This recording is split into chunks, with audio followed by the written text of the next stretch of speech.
حضرت عمر فاروق رضی اللہ تعالیٰ عنہ سے بڑا تو اصول پسند کوئی نہیں نہ ہوگا. یعنی بہت بڑا چودھری بھی اگر اپنی گلی کے اندر حضرت ابو سفیان جیسے لوگ مسلمان ہو گئے, کلمہ پڑھ لیا, اور جناب ابو سفیان رضی اللہ تعالیٰ عنہ نے اپنے گھر کے اندر نہ تھوڑی سی سامنے اینٹیں رکھ کے جگہ بنا لی, تو حضرت عمر کو پتہ چلا تو فرمایا جیسے بنائی ہے ویسے وہ کھیڑو بھی. آپ نے لوگوں کا رستہ تنگ کر دیا. اصول پسند آدمی, اصول کی بات آئے تو بیٹے کو بھی معافی نہیں, کسی کو معافی نہیں, بڑے اصول پسند تھے. ایک دن لوگوں نے کہا عمر تو بڑا اصول پسند ہے, پر یہ مسجد نبی کی گلی میں جو نبی پاک کے چچا حضرت عباس کا پرنالہ لگا ہوا ہے اور وہ سب لوگوں کے کپڑے کیچڑ سے بھر دیتا ہے, وہ پرنالہ نہیں نظر آتا, گلی میں لگا ہے. اب تو ہمارے پرنالے اور طرح کے ہیں نا, تو جو حرم شریف میں آپ میزاب رحمت ہے وہ دیکھا نا آپ نے, وہ پرانے زمانے میں جو لوہے کے پرنالے ہوتے تھے, تو وہ واقعی پوری گلی جو تھی نا وہ گزر کوئی نہیں سکتا تھا. اتنا اچھا شاوڑ ہوتا ہی کوئی نہیں تھا جتنا وہ ہوتا تھا. وہ بڑا تگڑا قسم کا پرنالہ ہوتا تھا, تو کوئی شے نہیں گزر سکتی تھی بڑی دیر تک.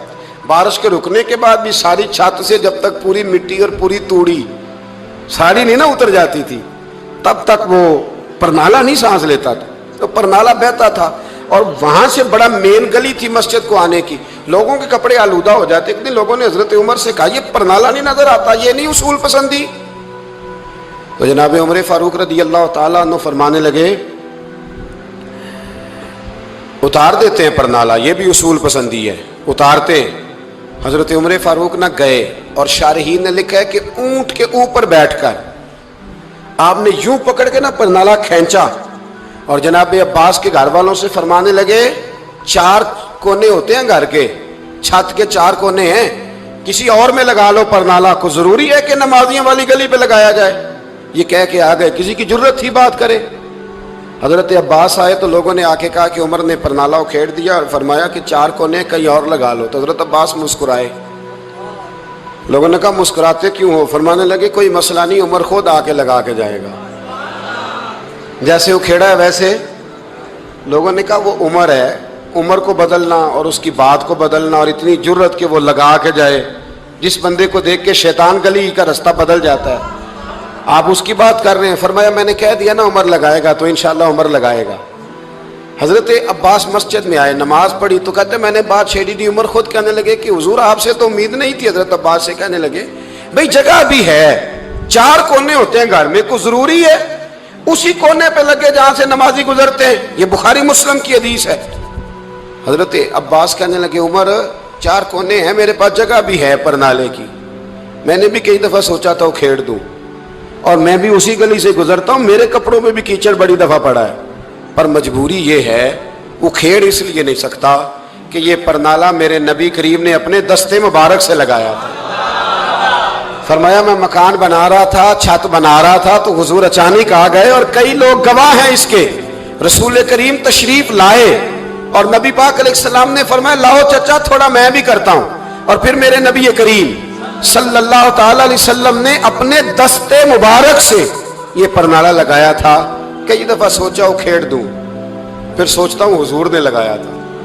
لیکن چلو اب تو علت پائی گئی, اب تو سمجھ آ گئی, اصول بن گیا, اب تو اصول بن گیا نا, تو ٹھیک ہے آپ اب اس طرح کرے, وہ کھیڑ دیا تو ٹھیک ہے. جناب کہنے لگے پہلے کیوں نہیں بتایا؟ بھائی وہ نمازیوں پہ چیٹے پڑتے ہیں, گلی کا رستہ ہے. فرمایا پڑھتے ہیں تو پڑھتے رہے, آپ نے بتایا کیوں نہیں؟ حضرت جناب عباس کہنے لگے کہ آپ کا کیا خیال ہے کہ میں یہ کروں گا کہ لوگوں پہ چھینٹے پڑے اور مجھے پرواہ نہ ہو؟ حضور نے لگایا تھا. حضرت عمر فاروق نے نا جناب عباس کا بازو تھاما, تن تندور تے ہڈاں دا بالن, بازو تھاما اور تھام کے نا اسی جگہ لے گئے جہاں پرنالہ کھیڑا تھا. پہلے تو اونٹ پہ چڑھ کے لگایا تھا نا, تو اب کہنے لگے حضرت عباس سے کہ آپ نا میرے کندھوں پہ چڑھ جائیں, میرے کندھوں پہ تن تندور تے ہڈاں دا بالن, اسی ہاواں نال تپایا, کپ کپ مکیاں پیڑے کیتے, اتوں عشق پلے تھن لایا, تن دا سالن تے من دی ہانڈی, لون صبر دا پایا, غلام فریدہ وے میں ساری تیری, تینوں اجے یقین نہیں آیا؟ فرمایا خود لگائیے. حضرت عباس رضی اللہ تعالیٰ عنہ وہ پرنالہ لگا کے اترے. تو حضرت عباس بھی رو رہے تھے اور جناب عمر بھی رو رہے تھے, آنکھوں میں آنسو تھے. فرمایا ہم یہ نہیں دیکھیں گے کہ علت کیا ہے, وجہ کیا ہے, ہم تو یہ دیکھیں گے کہ رسول اللہ کی نسبت کیا ہے. نبی کریم علیہ الصلوۃ والسلام کے دست مبارک لگ گئے, ساری وجوہات ختم ہو گئی.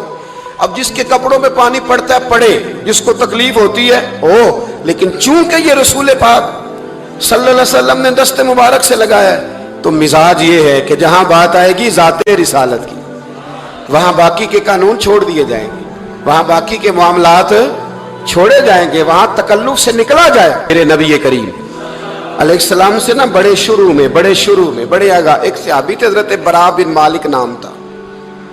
چھوٹی سی عمر تھی, حضور گلی سے گزرتے نا کبھی تو جذبہ تھا بڑا.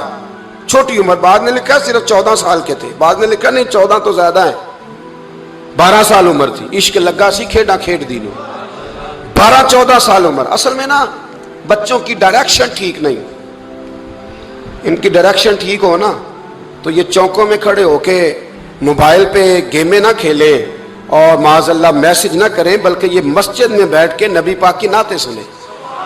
ہم نہ وہ کام کر نہیں سکے, میرے جیسے لوگوں نے بڑی کوتاہی کی زندگی میں, ہم محبت رسول کا پیغام بانٹ نہیں سکے. ہم نے اپنی بیماریاں دیکھی, اپنی تھکاوٹیں دیکھی, یہ دیکھا کہ فلاں شہر کیسے جائیں, فلاں شہر کیسے جائیں. ہم وہ کام کر نہیں سکے جو ہمیں کرنا چاہیے تھا. ذمہ تھا, باپ کی ذمہ ہے. نبی پاک نے فرمایا ماں باپ کی ڈیوٹی ہے اپنی اولاد کو میری محبت سکھائیں, پر ہم وہ رنگ دے نہیں سکے, ہم وہ مزاج دے نہیں سکے, ہم نے وہ کوتاہی کی. ہم نبی پاک کا حسن, حضور کی سیرت, اخلاق عالیہ, کردار, گفتار, رفتار, انداز, تربیت, وہ ساری باتیں قوم کو بیان نہیں کر سکے, اس لیے لوگ وہاں پہنچے نہیں. ورنہ مغز قرآن روح ایمان جان دی, ہست حب رحمت للعالمین, ہم وہاں تک لے جا نہیں سکے. حضرت برا بن مالک نا 12 سال کی عمر ہے, 12 سال. نبی پاک گلی سے گزر رہے تھے تو دوڑ کے آ گئے, آ کے نا حضور سے چمٹ گئے, عرض کرنے لگے حضور کوئی حکم بتائیں, میرا دل کرتا ہے آپ کی بات مانوں, کوئی حکم حضور. مجمع الزوائد میں حدیث, اس ایک حدیث کے لیے نا میں کو 5000 روپے کی پوری کتاب, پوری 10 جلدیں خرید کے لایا تھا ایک حدیث کے لیے. پیاری بڑی ہے, شاندار بڑی ہے, وہاں میرا دل کیا, میں نے کہا جس کتاب میں ہے نا ساری کتاب ہی منگا لو. کچھ چیزیں بڑی انسان کو انوکھی لگتی ہے نا. حضرت برا بن مالک رضی اللہ, چھوٹی سی عمر ہے, حضور سے لپٹ گئے تو حضور نے فرمایا بیٹے کیا ہوا؟ عرض کرنے لگے حضور کوئی حکم بتائے, میرا بھی دل کرتا ہے عمل کروں. تو حضور نا چھوٹے چھوٹے کام بتاتے ہیں, دکان سے, یہ بچوں کو یہی بتانا ہوتا ہے نا, دکان سے لے آ, یہ کر دے, فلاں کو بلا لے. لیکن حضور ان کی غیر موجودگی میں ان کا ذکر بڑا کرتے. ایک دن کچھ لوگ کہنے لگے حضور بڑا ذکر کرتے ہیں پر وہ کرتا تو چھوٹے موٹے کام ہے بچہ.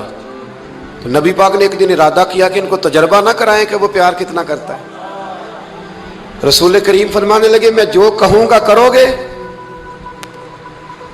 حضور کروں گا. فرمایا جاؤ اپنے باپ کی گردن کاٹ کے لاؤ. کس کی جی؟ حضور نے فرمایا جا اپنے ابا کا سر کاٹ کے لاؤ. تو وہ دوڑے.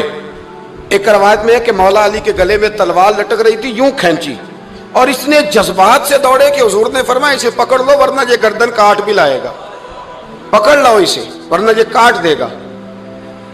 اللہ کی قدرت کے تھوڑا وقت گزرا تو وہ بیمار ہو گئے.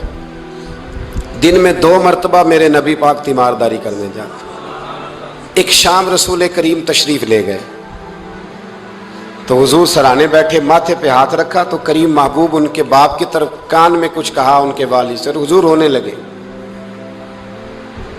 اور پھر حضور نے دوبارہ ماتھا چوما, پیار کیا اور چلے گئے.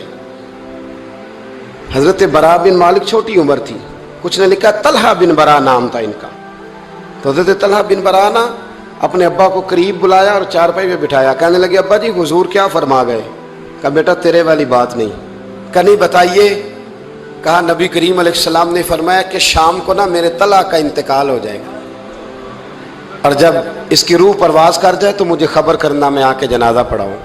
ٹھنڈ بڑی تھی, مدینے میں ٹھنڈ بڑی تھی. حضرت طلحہ نے نا اپنے باپ کا ہاتھ پکڑا اور اپنے سینے پہ رکھا. کہنے لگے ابا حضور تو جو فرما گئے پر میری وصیت یاد رکھنا, نبی پاک کے دین کا قانون یہ ہے کہ جب کوئی انتقال کر جائے تو جلدی دفن کرو. اس طرح کرنا, رات کا وقت ہوگا,